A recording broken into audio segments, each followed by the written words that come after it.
Grandma's Records begins when my friend Keith Henry Brown sends me a copy of Buena Vista Social Club. It was a CD. And he says, you need to hear this. This is like brand new music from Cuba. So I listen to it and I call him back and I say, there's nothing new about this music. I know all these songs.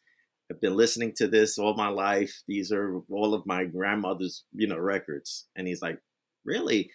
He goes, I didn't know you spent time with your grandmother. And I said, yeah, I was spend all the summers with her.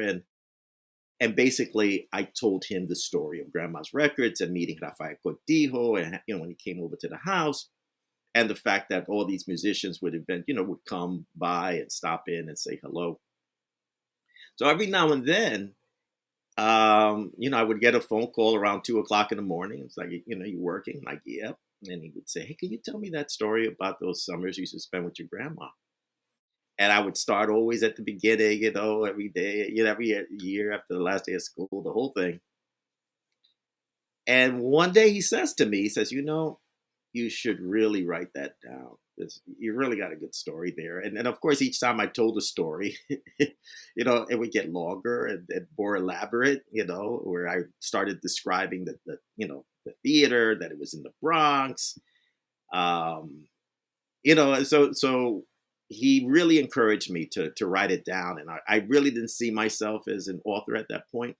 But his encouragement, I said, okay. And I started jotting it down. And suddenly I had a story. I'm not going to say that it was overnight. I had like part one.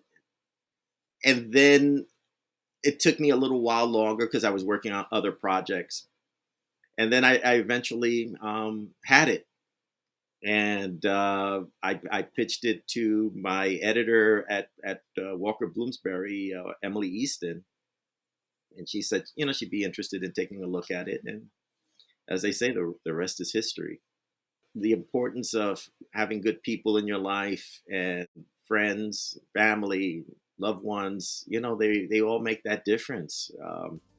I always say that all you really have to do is just listen. This Coloring Colorado video was made possible by a partnership between the National Education Association and WETA. For more author interviews, please visit colorincolorado.org.